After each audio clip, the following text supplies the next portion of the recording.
Bien, donc je reprends dans cette nouvelle vidéo. Alors concernant le devenir du dioxyde de carbone, donc l'atmosphère primitive contenait une part non négligeable de dioxyde de carbone et l'atmosphère actuelle n'en contient que 0,003%. À quoi est due cette diminution? Donc on a vu que, par exemple à l'époque carbonifère, une forêt abondante a permis par la photosynthèse de faire baisser la quantité de dioxyde de carbone dans l'atmosphère. Alors ce n'est pas aussi simple que ça, parce que même si on comprend que le dioxygène de l'atmosphère va être maintenant intégré dans la matière organique, qu'est-ce qui se passe quand cette matière organique est décomposée?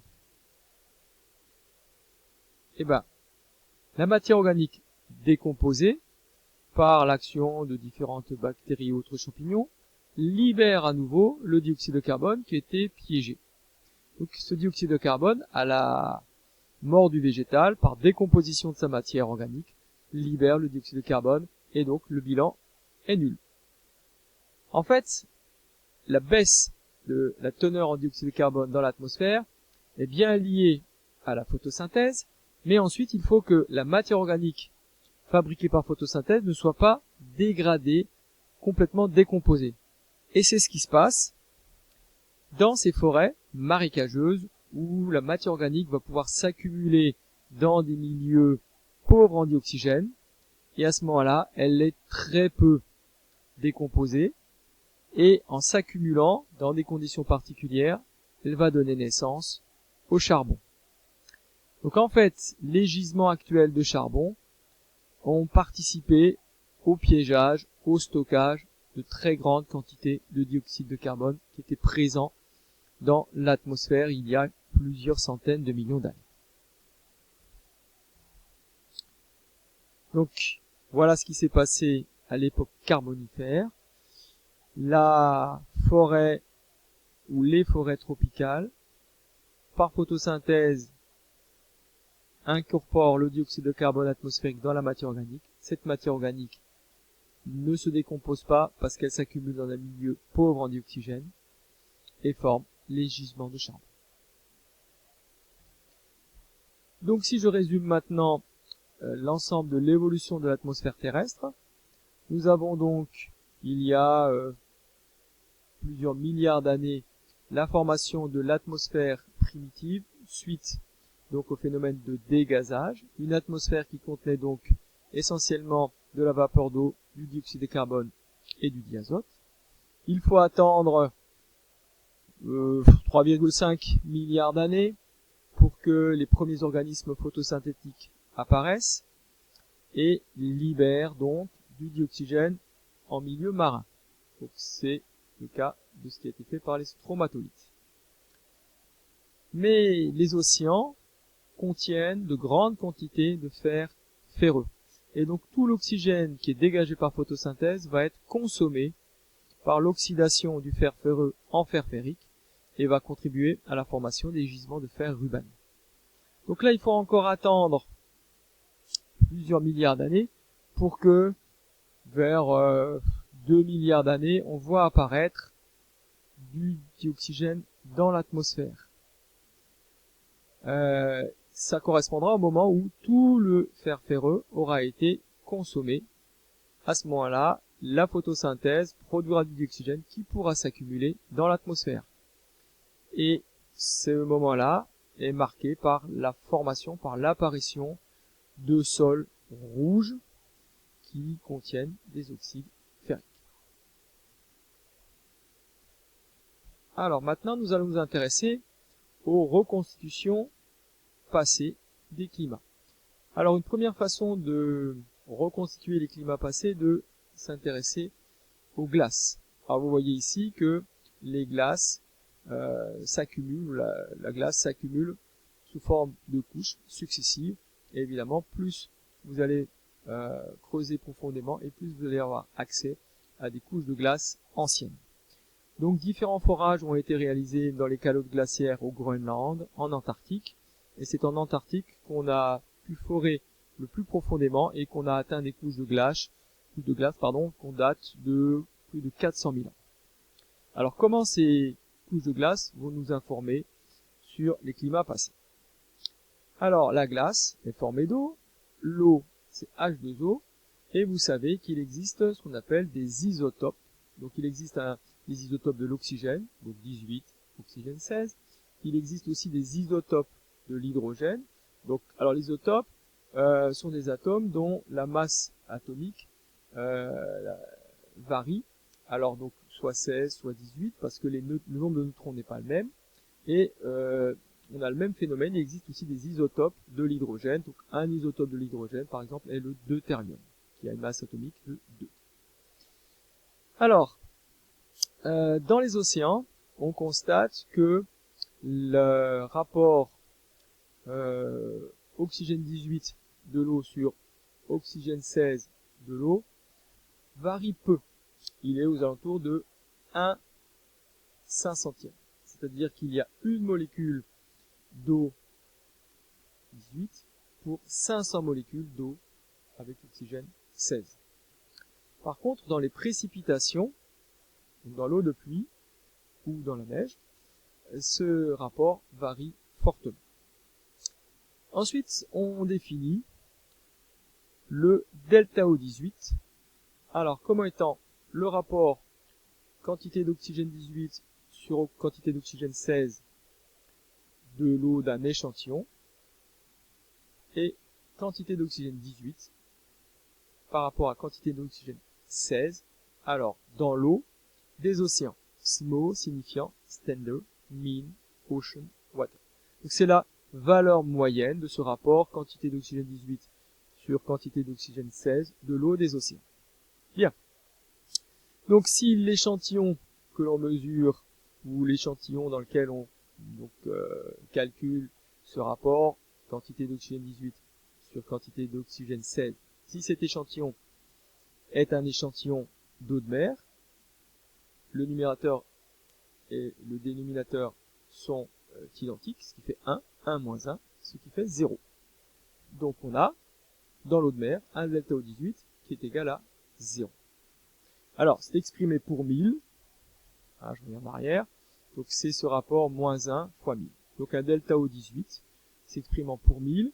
De la même façon, si on tenait compte à la place des isotopes de l'oxygène, des isotopes de l'hydrogène, avec le deutérium par exemple, on aurait un delta D, là aussi pour 1000.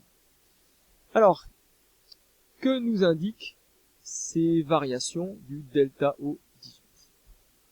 Alors, l'eau de mer qui s'évapore produit de la vapeur d'eau, et dans cette vapeur d'eau, on a un delta O18 de moins 10 pour 1000. Bien. Cette vapeur d'eau, si elle rencontre des masses froides, se condense et redonne de l'eau à l'état liquide.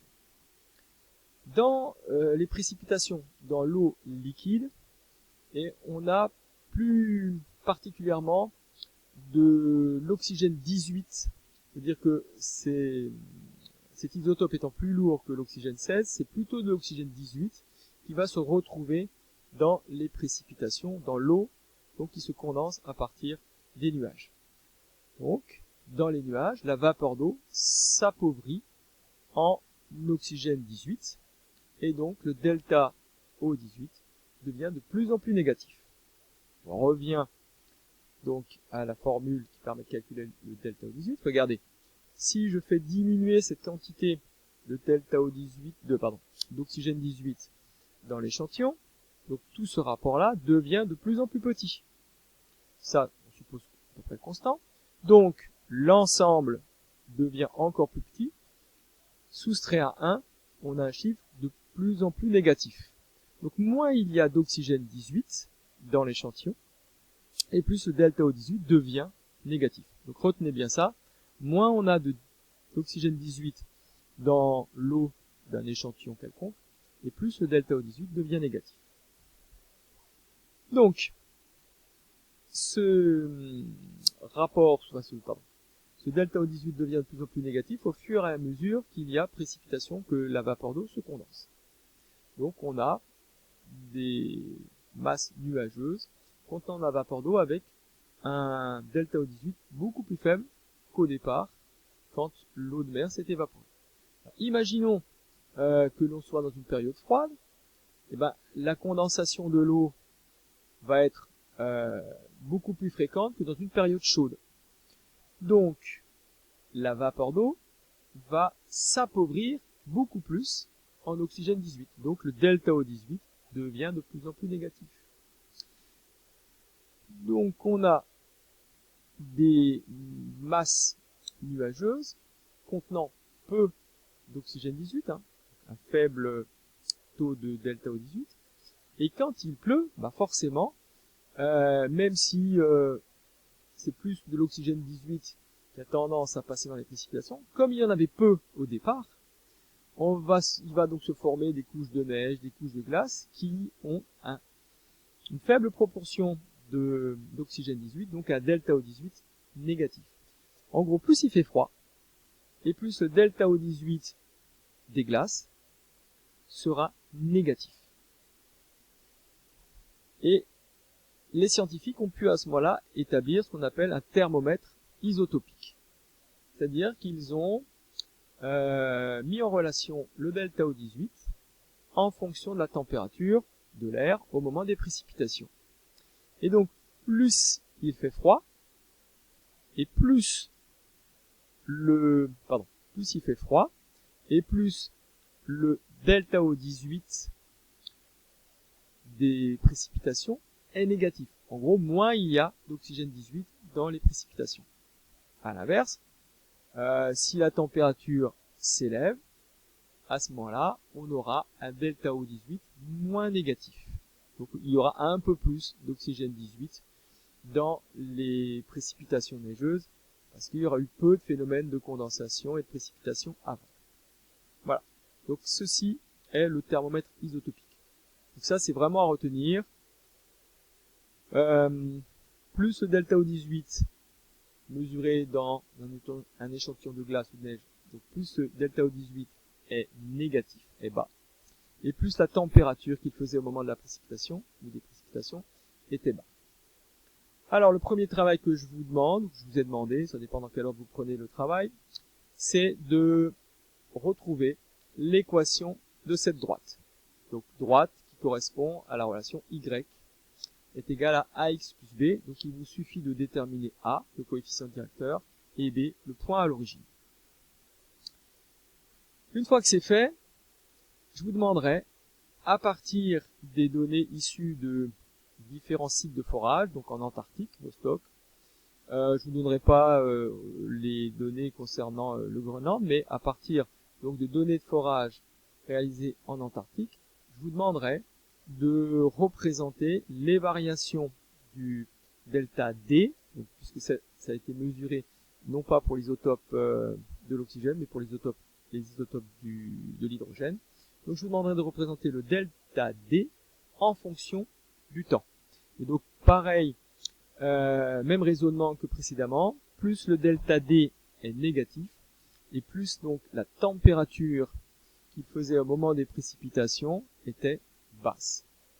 Donc une fois que vous avez représenté delta D en fonction du temps, donc sur à peu près 400 000 ans, je vous demanderai de retrouver quelles étaient les périodes froides, alors qu'on appelle des périodes glaciaires, quelles étaient les périodes plus chaudes, qu'on appelle interglaciaires, et combien il y a eu, sur à peu près 400 000 ans, de périodes froides, qui permettent de calculer une périodicité, on va dire, des glaciations sur 400 000 ans.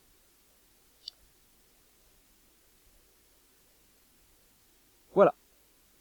Je m'arrête là, et j'attends votre travail incessamment sous peu. Je vous souhaite bon courage. Au revoir.